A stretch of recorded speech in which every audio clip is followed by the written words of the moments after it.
ఏపీలో గ్రామ సర్వేయర్లు ఆందోళనకు దిగుతున్నారు. కూటమి ప్రభుత్వం అధికారంలోకి వచ్చి 2 ఏళ్లకు పైగా అవుతున్నా ఇంకా తమ సమస్యలపై నిర్ణయం తీసుకోలేదని చెబుతున్నారు. విధుల్లోనూ తీవ్ర ఇబ్బందులు గురి చేస్తున్నారని ఆవేదన వ్యక్తం చేస్తున్నారు గ్రామ సర్వేయర్లు. ఈ క్రమంలో తిరుపతిలో 5వ గ్రామ సర్వేయర్ సమావేశం నిర్వహించారు. యూనియన్ అధ్యక్షుడు మధుబాబు మరికొంతమంది నాయకులు సర్వేయర్లు పాల్గొన్నారు. టీఏ, డిఏలతో పాటు వేతనాలు పెంచి రాష్ట్ర వ్యాప్తంగా గ్రామ సర్వేయర్ల సమస్యలు పరిష్కారం చేయాలని డిమాండ్ చేశారు. లేని పక్షంలో ప్రత్యక్షంగా ఆందోళనలు చేస్తామని హెచ్చరించారు.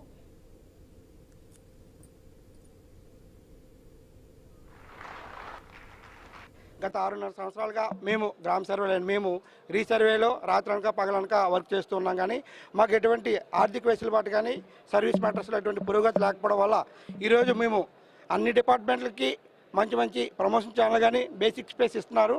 గ్రామ సర్వేలో అయిన మాకు మాత్రం ఎటువంటి బేసిక్ పే కానీ ప్రమోషన్ ఛానల్ పైన ఒక అవగాహన లేకుండా జరుగుతుంది.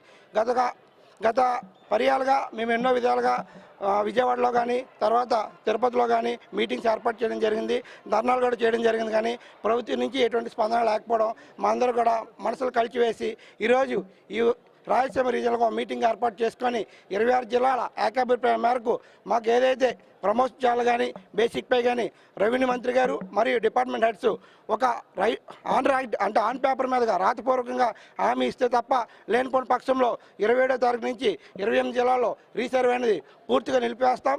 జిఎస్డబ్ల్యూఎస్ వర్క్స్ ఏవైతే ఉన్నాయో, జిఎస్డబ్ల్యూఎస్ సర్వేలు ఏవైతే ఉన్నాయో, డిడిఓ పరిధిలో జరుగుతున్న సర్వేలు ఏవైతే ఉన్నాయో వాటికి అటెండ్ అవుతాం.